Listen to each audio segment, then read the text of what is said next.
Okay, we'll call the meeting to order. Ready. Ryan, if you want to go ahead and go. Yeah, sure. That sounds great. I've got some stuff to pass out. Here. Just take one and pass it around and go from there. How we doing? Got some for everybody here in the audience. You're welcome.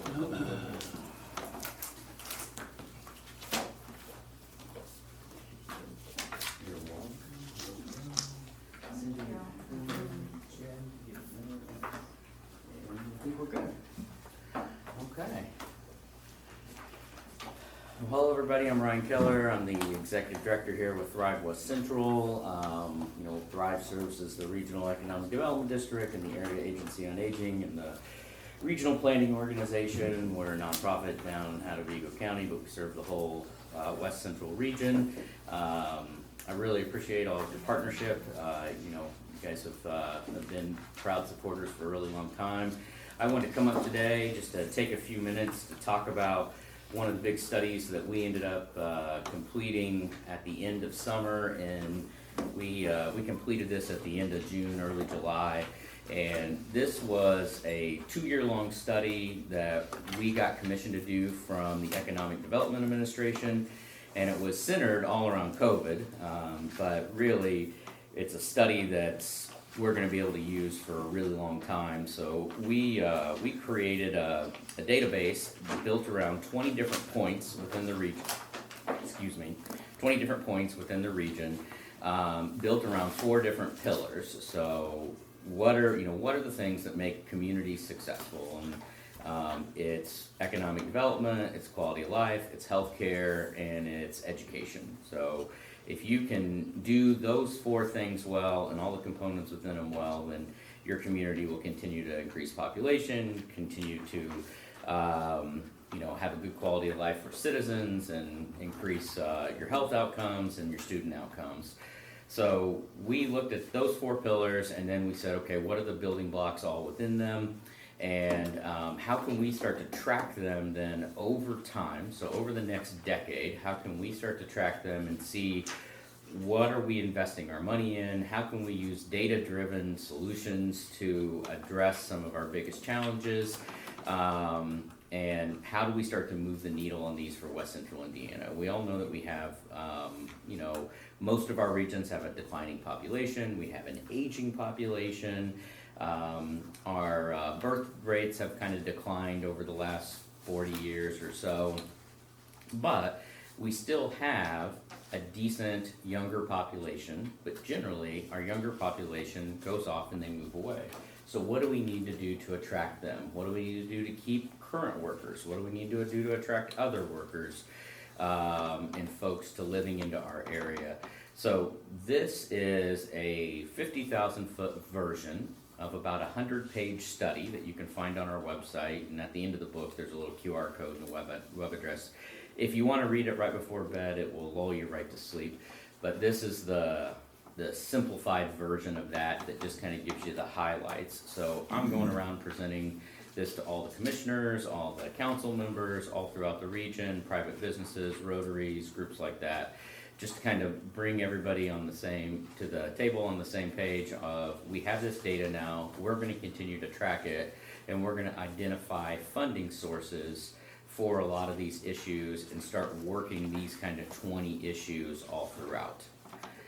So I'm here today just to kind of put this in front of you to see if you have any questions, comments, what your thoughts are around it. But this is going to utilize all the aspects of Thrive and then our local communities to start hopefully working in this direction with our local LEDOs, with our hospitals, our physicians, our schools, our businesses, to hopefully start moving the needle on some of these areas. So, what are your thoughts, comments, questions? What more can I tell you?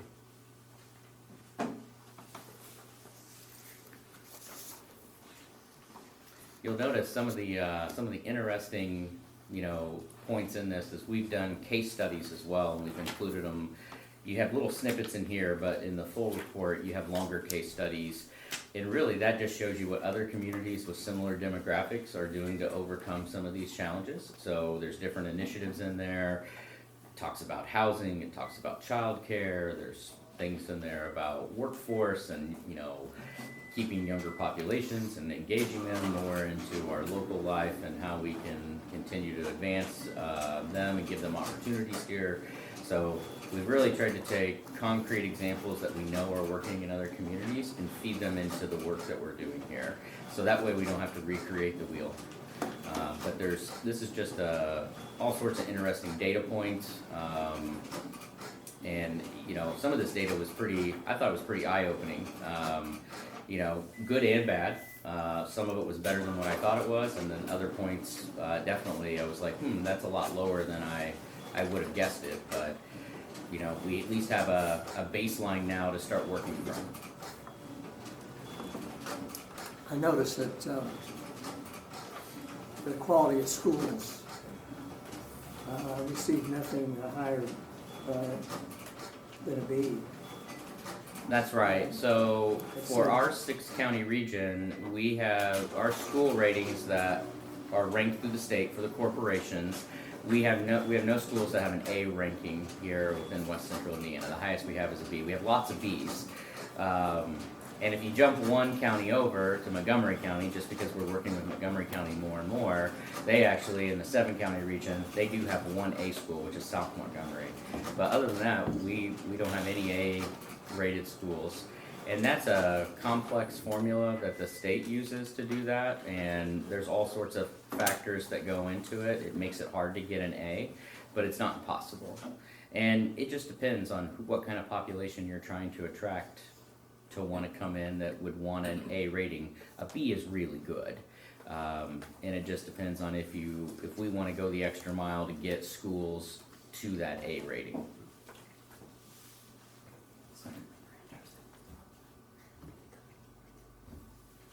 Any other questions? Cindy, you're welcome to ask something if you like, or if you have any comments. We're taking some offline discussions. So, Yeah. oh, okay, well, if you want anything you wanna ask, or anybody else. And this is something that's gonna be a collaborative effort, that, you know, this isn't anything Thrive's gonna be able to do on their own, excuse me. But it's, you know, this is the sum of many parts, so we're gonna be working with all sorts of groups. We're gonna bring all the stakeholders we can to the table and, you know, kind of take it as a village approach, because there's no one group or organization that's gonna do this all on their own. This is gonna be years of work with a lot of partners at the table. Good, well, thank you very much. So- Thanks, Ryan. Hey, Yep, you're thank very you. welcome, I Yep. really appreciate it. Yep. I'm gonna give you one here. There Thank you. go. Yep.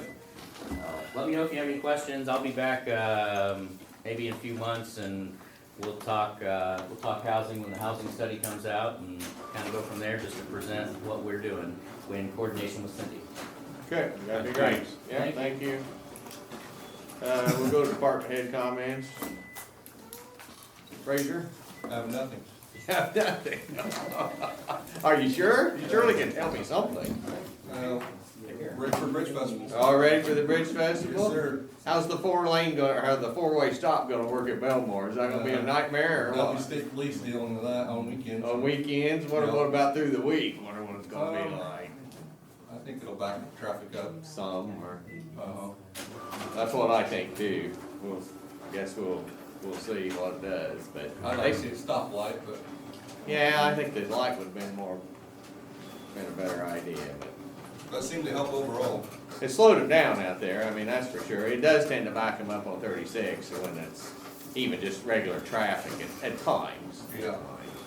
But it has slowed them down, so. But- Katie? We are through our informal appeals hearings. We had mid-80s in appeals. We have a total of 5 petitioners going before the PETA-BOA board. We're doing that on November the 29th. And we're still doing reassessment. Had a little hiccup because we had a tablet down for a while, so we're a little bit behind, but not bad, and we'll catch that up, and all is well. Henry? Early voting started yesterday, yippee. Yay. Actually had more turnout yesterday than we expected. We actually had 48 people come to Wow. vote the first day. That was more we did in primary, People wanna get it done and get it over with. assuming because of Bridge Festival. Well, yeah, it'll probably, yeah, Yeah. sure. So- Everybody's scrambling to try to get those things done, Yeah, so. otherwise everything's going good. Just Okay. Gonna move some money around to cover everything. Yeah, we see your transfers, that should be fine. Meese, do you wanna Yeah. just give me good news only? Yeah, well, I won't be coming up then. So, I'll give you some insurance preliminary stuff here. First, and none of this is finalized. Now, this is only through August numbers. We'll have more numbers coming up for the next month. But, let me give you these first, and then we'll go through this and just show you what the numbers mean. The advantage of being self-insured again, and I know most of you know this well, versus not being self-insured. If we were fully insured, the insurance company has to make a guess of how much they think our claim's going to be the next year. They have to make sure you pay them enough to cover that. So if you fund for $2 million worth of claims, but you only have $1 million worth of claims, they get to keep that extra $1 million. Where in our case, being self-funded, we only pay for the actual administration of the claims, make sure the claims are legitimate. And we only pay what the claims actually were. Well, this paper in front of you shows what the claims actually were. Now, this is on a thing called a rolling 12. And a rolling 12, it means for insurance companies to compare one year to the next, they go full 12 months. And we haven't gone a full 12 months since January, obviously, because it's only October, so they go back 12 months. So it's taking the last 12 months and compare it to the previous 12 months. So if you go down this list, you see where the black line is there in the middle, that goes back 12 months. And then start looking at claims after that 12-month divide. Typically, we're in that $50,000, $30,000, $60,000 range.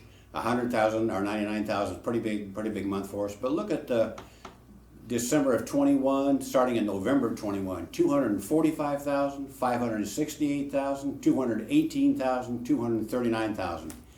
These are such an anomaly that they really can't even predict what it's going to be, but they have to use these numbers. So using these numbers, such a huge claim. You remember I came in here a few months ago and I said we were at that point 51% above in our claims. Well, now we're about 90% above. 91%, in fact, it shows there on the bottom right-hand side.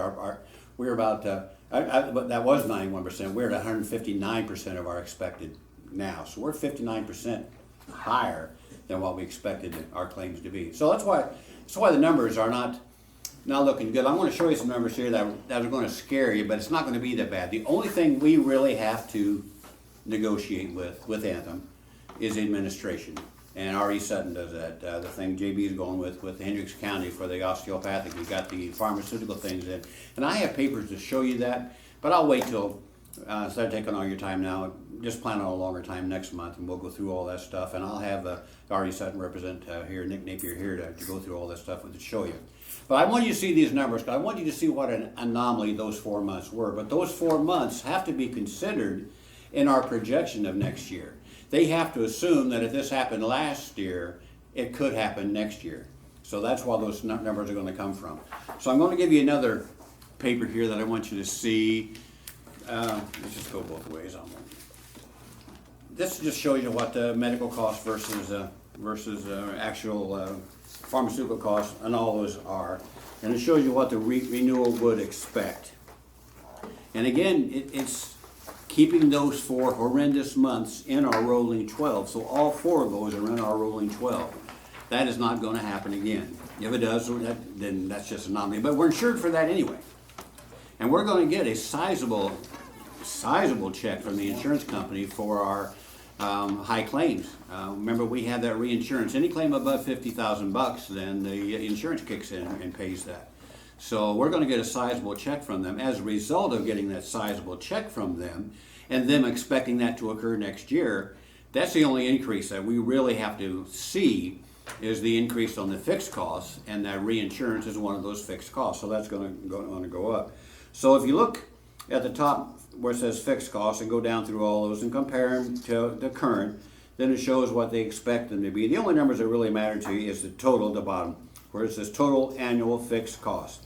This year they were $478,000. That's paying for all their services, all their reinsurance, everything covered in that. They expected to be $549,000. So they're telling you that this year we funded at $478,000. Next year you're going to have to throw $549,000 or $49,000 in the pot to cover us. That's the only speculative part. That reinsurance company is going to give us a big check here at the end of the year to cover our above the high claims mark. We don't know what that's going to be yet, but it's going to be hundreds of thousands of dollars. And but they're saying, but we got to have more in the pot if we're going to do that again next year, because this could happen again next year. I don't believe for a minute that it will. We won't have 4 months like we had those 4 months. And again, those 4 months are still in our rolling 12, so it's still the numbers they have to use to predict. And the guy who does this, Caleb Whitmer, who does their underwriting, is very, and Richard Sutton says too, he's very conservative, but he wants to be. We don't want surprises. We don't want to be surprised. We don't want the guy coming in and say, well, gee, I didn't think it was going to be that high. No, we want him to come in and say, it could be this high. You better plan on it being that high, and if we're lucky, it won't be that high, and then we'll have money left over instead of the other way around. None of you are old enough to recall. Larry may remember. I don't know if Jim would remember or not, but when Park County went self-insured years and years ago, and I'm trying to think who the guy was on the board at the time, commissioners, way before me, they went self-insured. But they didn't want to spend the money on reinsurance. They didn't want to buy insurance that they could have costs going over, and they had a cancer case, like we've got high cases now. And it cost them about $1 million. Do you remember that? The county had to come up with $1 million to cover their health costs because they did not buy the reinsurance, and that's why. Yeah, there was no top end. No top end at all. ceiling, They had and to that pay was the everything. mistake they made. I don't Yeah. remember, but I remember them talking about Yeah. it, because it was like, oh, why they didn't do that's beyond me, other than maybe it was just the cost, but Probably was. not to protect yourself above. Of Yeah. course, things didn't cost near like what Right. they cost now, though. Yeah, either. that's a good point, because that today could have been a $10 million deficit the county would have had to Oh, come up with in yeah, I most mean, cases. yeah, $1 million check down now. Yeah. Yeah, we don't face that because we have done it the way it needs to be done. Right. So anyway, that fixed cost may go up 14.8%. I understand we're going to get a big check from them to cover some of that, so that's not a real increase, but that's going to be the fixed cost that we're going to have to negotiate with. And then the next year, when it doesn't get to that actual cost, then we won't have that renewal increase that we're looking at. But they're always, of course, a year behind because they have to protect themselves, and I understand that. We would too. The real claims that we talk about are what we pay. So we don't have to throw any money in the pot, other than we got to make sure we have enough coming from our employees, and you guys have to plan enough in your budget to cover whatever costs may be there. Their projection using these numbers show that they expect almost $1 million more in claim than we had in 2021. That's not going to happen, I don't believe, because we're not going to have 4 months like those in the middle there of the 300, 500,000 things. It's not going to happen. Could it? Sure. I mean, we could have every month like that. We could have everybody get sick and have cancer cases and stuff, but we're covered for that, but it could cost that much. So what that number is going to be is we're not really sure yet, but we'll have a firm number. And again, all this is, it's not telling you got to come up with that percent, because they're talking a 49% increase in cost. It could be, but it's not going to be. And their recommendation won't come in at that number either once they get these other months in. But we'll see. But here is if we look at the 3, 4, 5%, because as always we stay at the 5% or less because that's your request, and we try to do that. We have no control over that because we're going to pay whatever the claims are coming in. And this year you got beaten up with those claims, but that's such a rare year. Roy probably remembers, maybe Laura remembers. I don't remember, but we've typically come in, saved a couple $100,000 every year over what we've put in. We've had a reserve of a couple $100,000 every year. Is that about right? Yeah, that's probably fair. It's actually a little bit more than that right now. Okay, and that's what we expect. Because we did put more in that Yeah, a couple years ago. And what he's talking about is we used to fund at the midpoint. Midpoint, they come up with this expected number. We expect you to have this much in claims. We have the reinsurance, so we know what our maximum is, because it gets up above that. The insurance company's paying for the cost. We're not. So we know what our maximum out-of-pocket cost is going to be. They had the expected. Midpoint is funding somewhere in between there. And we've always funded at midpoint, so we'd always have that surplus above the expected. But we've never even reached our expected. 91% last year before of the rolling 12 was where we were.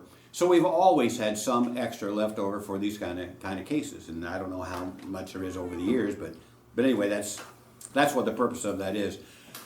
I have no reason to believe we won't go back to that normalcy where we probably won't even reach expected claims because we are conservative in our expectations, but that's not to say it can't. So I don't expect this, but this paper here shows that if their expected claims come in where they say they could, they're not, but they could, and we only fund a 3, 4, 5% increase, this is the shortfall that we're looking at.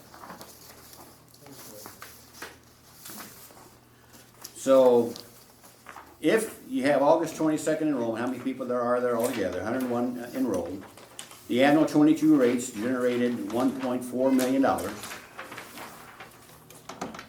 With the new expectation, which is almost $1 million higher than last year's expectation, and again, that's not going to happen, but we would be 1.2 million short.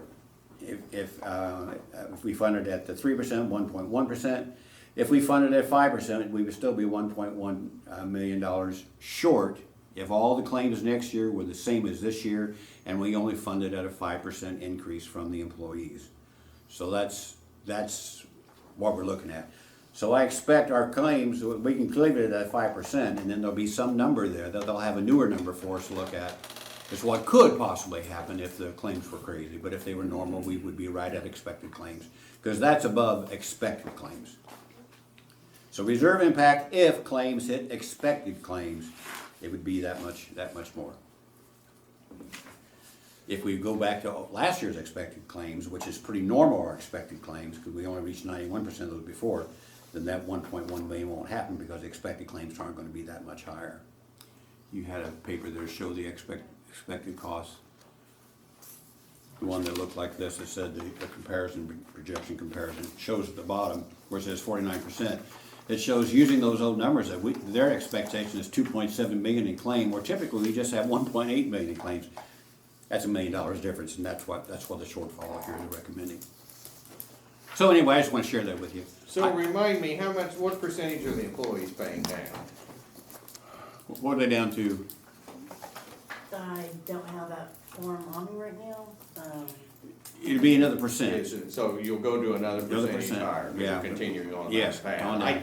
And this is a guess, I think they're like at 15 or 16%. I think they are too. I'm not sure. We're what trying to it get to is. 80-20. We decided Still that trying to get years to ago. 80-20, Right. but so then in 23, it'll go up another percent. And then once you get to the 20, then we'll stay Right, 80-20 then from we then stay on. there, Yeah. okay. I kind of think we're about 16. Are we 16? I think we are. About 16. Okay, well, I kinda lost track, I mean, So we're working on that, and well, I think it's a fair way to treat, that we don't just all of a sudden just Yep. say, well, it's 80-20. I Yep. mean, it's taken a long time to get there, but, so I don't need any decisions from you or any thing today. I just want you to see what those possibilities are. But I want you to understand when they come in that 2.7 million expecting claims cost is because those 4 horrendous months are in our rolling 12 expecting that. do you think that's just cause of the pandemic, or it's just an anomaly, or just That people and got sick? and inflation. Inflation is a big part of it too. But those 4 months before inflation was so bad. So I think that's what it is. But there's no way of knowing. I didn't bring it up. I can share that with you too. I've got a thing that shows the high claims numbers. We did have several people at the beginning of the year in the hospital for several days, a long time, in ICU. We have one COVID. on its own is $250,000. This shows, I think you'll find this interesting. This is the high claim, high dollar claims. Oh, give me one of those, will you? I'll get them all away. Thanks. And this is the interesting part. We only have 3 people who have gone above that $50,000 range. But those $50,000 range above that accounts for 45% of our claims costs. Those three people are 1.6% of our population. So 1.6% of our population is responsible for 45% of our claims. Wow. Nothing to do about it. I mean, they just get sick, you get sick. That's just the way it is. But we're looking now, and I think Laura's been approached by Nick, to see the status on those individuals, see if we should expect that to continue or not. There's no reason. But three individual claims are the ones that Yes. really hit The us biggest, hard. yes, yep. And the likelihood of those folks that getting sick like that again are negligible. It just doesn't happen, but obviously it did this year. Could we have more? Sure we could. There's no way of knowing. But the nice part is, And that's why I really stress this self-funded, because some people worry about that. If these numbers, if we were fully insured with Anthem, Anthem's gonna be increasing our rates by 49%, because they gotta make sure they have enough in their pocket to pay the bills. And then if we didn't have that 49% increase, they get to keep all that extra money we paid in. This way, we don't do that. We just pay the actual claims, whatever the claims come in. These numbers are simply telling us that if this works out, you should fund at these levels. And if you fund at this level, you're gonna be this amount short. But that's assuming that extra $1 million of claims is gonna be in there, and I just don't see that happening again. It's not happened before, the only reason I keep saying that. I don't have a crystal ball either. But typically, our years we are below expected claims. This is way above expected claims, and it just doesn't happen very often. So something assures me that these numbers won't be this high when we come in, because we've got 2 more months. We've got those 4 months, by the end of the year, we'll lose some of those other months, and so if our months are decent going in the rest of the year, then we'll be okay. But we don't know anything past August. These only go through August. It takes them that long to get the numbers done, so. How it goes the last quarter, September, October, November, December, that will be a determining factor too. And we'll have more of those numbers by next month. Any questions? Questions? Okay, thank Sorry. you very much. Thanks for sharing all that information. Sorry it takes so long to get that No, done. it's something we needed to, It's the least favorite part of my job. we have to deal with it, so. Have to deal with it, so. Okay, no public, so. Approval of the minutes. So I would say all offices are struggling to send out emails to us and to anybody, and, Laura tried to work with me, or we did, to try to, so you could at least get the agenda. Cleaver's aware of it. Right, And she's working on it. Katie even had tried to email us something last night. We cannot open attachments, and she's made him aware of that. We can't open them. I guess you were able to get yours. I can do it on the computer, but I cannot do anything on the phone. See, we couldn't even do it I couldn't do it on the computer. I don't know. I talked to Cameron, he said he couldn't either. So I think made it plain to Cleaver Yeah, that it's gotta be Microsoft. fixed. Do you have Microsoft on your computer? Mm-hmm, That's somewhere. mm-hmm. Straight through Gmail, it worked fine on my computer. Try to pull it up on So I don't here and you have just get Gmail, I this have- windmail.dat attached. Yeah, that's Useless. what it says, that window. This is not rocket science, he can fix that, it's No, time he to get has this found fixed. he said it's within Outlook, he's gonna go touch everybody's computer today, he will fix that, and it should take care Yeah, of it. of course, this is a progression, it's a transferring a whole new email system over in the middle of, the middle of operation is a challenge, and so.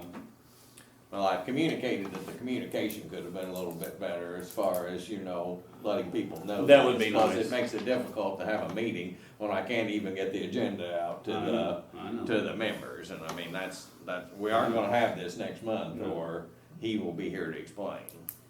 So, I'm not very happy about it. Oh, I hear you. Okay, approval of the minutes. I assume August is still being worked on, That is and the being- budget hearings, yes. ones are being worked on. Yes, we will have those two next meeting. Okay, motion to approve July 14th and September 8th minutes. Second. Motion been made, seconded, all in favor? Aye. Additional appropriation. We have 4 RDC operations, this, legal costs for various different works of the, redevelopment commission revolving loan. We loaned out, or did another loan from that fund. We did receive a grant, to seed more money into that fund. It's, so as we loan money, it claims, but we still have to appropriate that funding, of course, so. That's in there, I don't have any, I assume the National Night Out is just expenses from the event. That is clear, we're taking all that, Thank you for the money, candy. putting it down in there. Thank you for the $1 million. So we're in the red right now, so we can, get the money in to clear it out. Okay, and local health maintenance is the redo from the one last month that we denied, that's for their, digitalization of records down the health department. Okay, any other questions about the, additionals?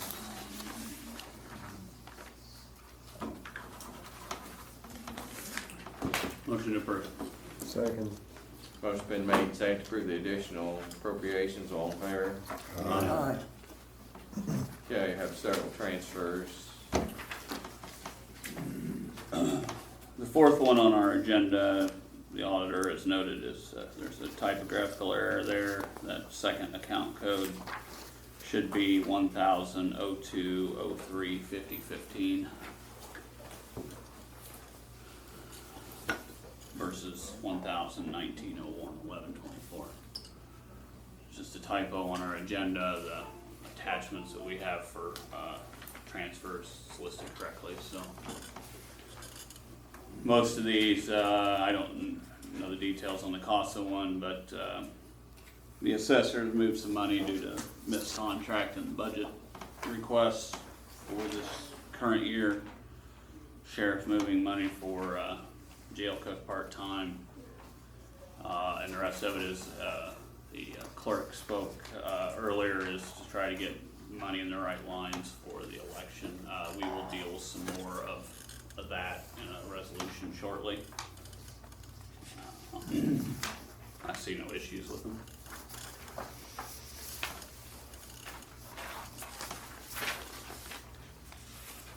Motion to approve the transfer. Second. Motion been made, second to approve the transfers, all in favor? Aye. No reappropriations, no jury pay. Ready to do your reduction of pay? Yeah, we had a few other, there was not enough in the, in a few of these to get the job done, so, I'm gonna do a reduction in, Commissioner's liability insurance, in the amount of $10,800, and that will be reappropriated to the following locations. General assessor service contracts in the amount of $2,300. County council trial expenses, professional services, $6,000. County council legal services, $1,500. Election board precinct board meals, $1,000. So we will be moving some money from liability insurance line to those four. That's a cross-department transfer, therefore requires a resolution. Do you have a resolution number? 10. 10. You might recall, the commissioners, upon request, increase the precinct board meals, so that it makes it more difficult for us to get anybody to fix the meals for the election workers, so the rise in food prices, why the commissioners agreed to raise that, so we hadn't budgeted enough, so that's why that extra is needed. Some of the legal services, I think, of course, Katie's been using Two things. that. It's the assessor for tax court costs and for the judge for Pauper filling attorney, judges, things to that effect, so. There's not any pauper attorney money in that. oh, it's not, I thought we had to have oh, that was another issue. Another Okay. issue. Okay, my bad. Okay. Questions?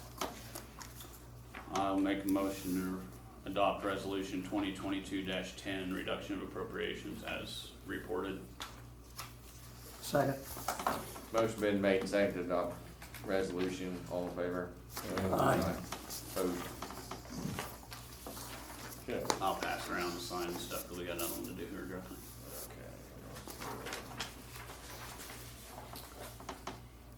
I guess we're ready for reports. Redevelopment. Planning and zoning. Main order of business was already received rezoned. I assume that was approved or Yes. passed on to the commissioners or whatever it is you do. Yes, it was. Courthouse security, we did meet, there was one, they did receive an instant report from one office. It was basically what amounted to as a crank call. I mean, law enforcement was not called or anything, the gentleman made some sort of comment and it was just disregarded and that was the end of it. That was really the only thing we had. New business, local income tax rates. As you'll recall, last month we had our public hearing on the adjustment to local income tax rates. as was reported there and has remained in the ordinance, up for consideration, that the total overall county income tax rate will remain unchanged at 2.65%.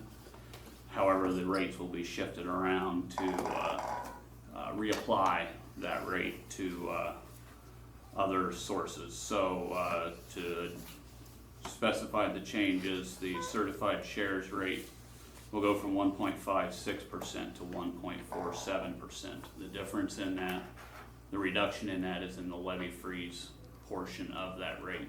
We are fully funding the levy freeze amount, and will continue to be fully funding it at that new rate. Public safety will remain unchanged at 0.25%. Economic development will remain unchanged at 0.34%. The property tax relief rate will be reduced from 0.5% to 0.4%. And the new emergency medical service rate will be created at 0.19%.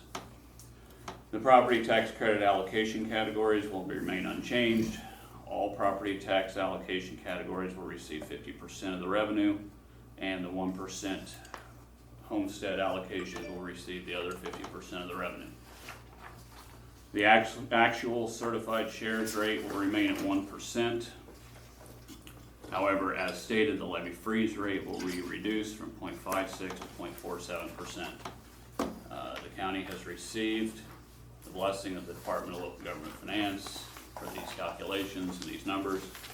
So therefore, having held the public hearing on September 8th per statutory requirement, I present ordinance 2022-11 to the council for consideration, and would make the changes as discussed. These would become effective January 1st, and we would be receiving the distributions to these new rates after that point. Questions? So moved. Second. Motion been made and seconded to adopt the ordinance modifying local income tax rates. All in favor? Aye. Opposed? Okay. Old business.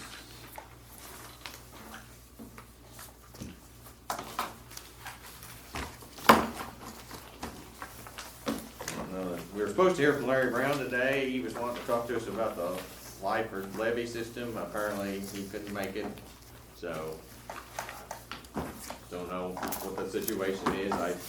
He had called me and asked if he could come, and I said, well, yes, and he had some questions, even though that we really don't deal with that. They're a unit beyond us, but I invited him, and so I don't know. I may call him in a day or two, and maybe he had something coming up. To my understanding, there's still some benefits issues, policies that have not been paid or late getting paid or whatever. Well, there's been multiple ones that sounds like have had those issues. Has there been a check to make sure that there's not more out there that haven't been reported? Yes, we checked those. Okay. Anything else? Motion to adjourn. Second. Okay, Y'all thank have you. signed these. Yeah, stay, don't leave.